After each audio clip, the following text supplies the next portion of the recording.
हे आहे NDTV आणि आपण पाहत आहात NDTV मराठी।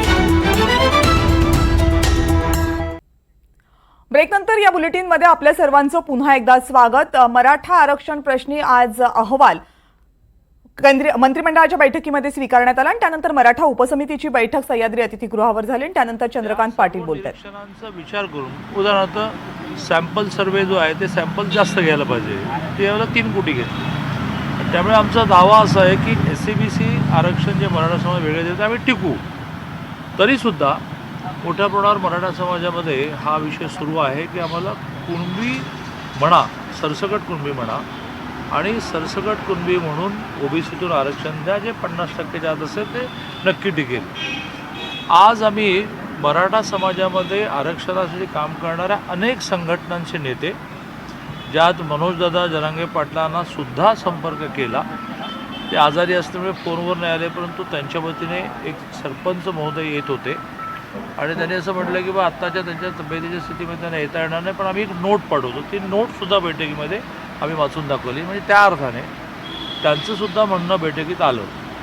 अशी बैठक झाल्यानंतर मग एक बैठक झाली, प्रामुख्याने 3 रिटायर्ड जजेसची जी कमिटी झालेली आहे।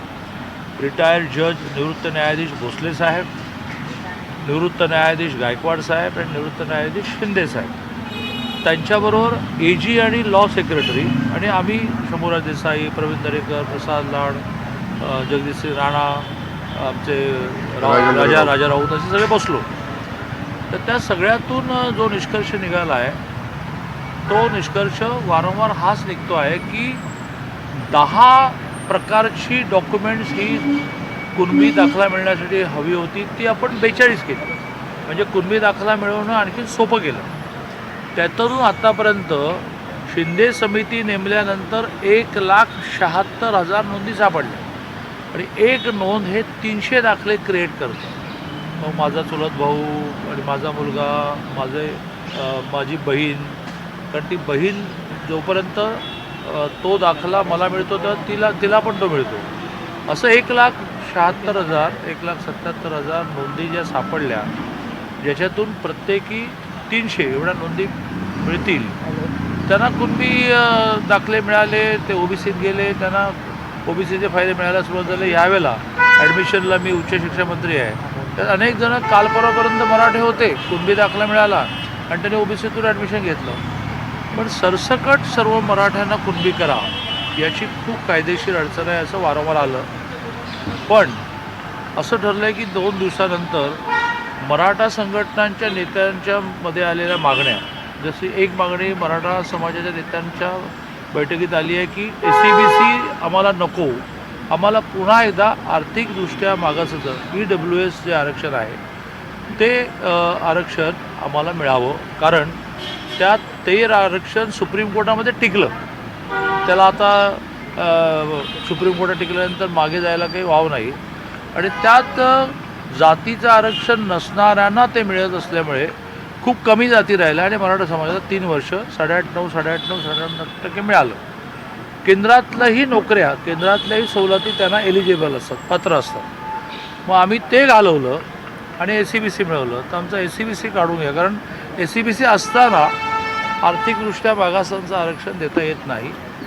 त्याची तळटीपच अशी आहे की जातीचं आरक्षण मिळणाऱ्यांना ते आरक्षण मिळणार नाही। आता हे एक नवीनच विषय समोर आला, याला सर्व समाजाने मागणी मान्य करायला लागेल आणि SCBCचं आरक्षण दिलेलं मागे घेणं हा काही सोपा विषय नाही आहे। काही व्यावहारिक मागण्या आल्या आहेत की अण्णासाहेब जावळेंच्या नावाने एक वेगळं मराठवाड्यासाठी आर्थिक महामंडळ करावं। अशा ज्या काही सहज करता येणाऱ्या मागण्या आहेत त्या आम्ही नक्की मान्य करू, मागणी मुख्यमंत्री महोदयांबरोबर बोलायला लागेल। परंतु हा जो बेसिक मुद्दा आहे की सर्व मराठ्यांना कुणबी करा, हे कायद्याच्या चौकटीत कसं बसेल यावर आज खूप कायदेशीर खल झाला।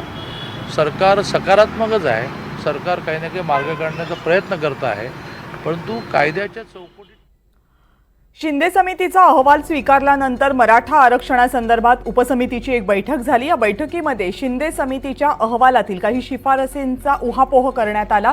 यामध्ये एसीबीसी अंतर्गत मराठा समाजासाठी दिलेलं 10% आरक्षण आणि ईडब्ल्यूएस म्हणजे आर्थिकदृष्ट्या मागास घटकांसाठी दिलेलं आरक्षण यामध्ये काही घोळ आम्हाला दिसत आहेत। त्यामुळे कोणतं तरी एकच आरक्षण मराठा समाजाला देता येईल त्या संदर्भातली एक शिफारस पुढे आल्याचं चंद्रकांत पाटील यांनी सांगितलं आणि याशिवाय मराठवाड्यासाठी एक वेगळं महामंडळ देण्यात यावं अशीही मागणी करण्यात आलेली आहे, ज्यावर आम्ही विचार करू असं चंद्रकांत पाटील यांनी म्हटलंय। याशिवाय या समितीनं काय काय शिफारसी केलेल्या आहेत याचाही उहापोह आम्ही करू अशी माहिती चंद्रकांत पाटील यांनी दिली।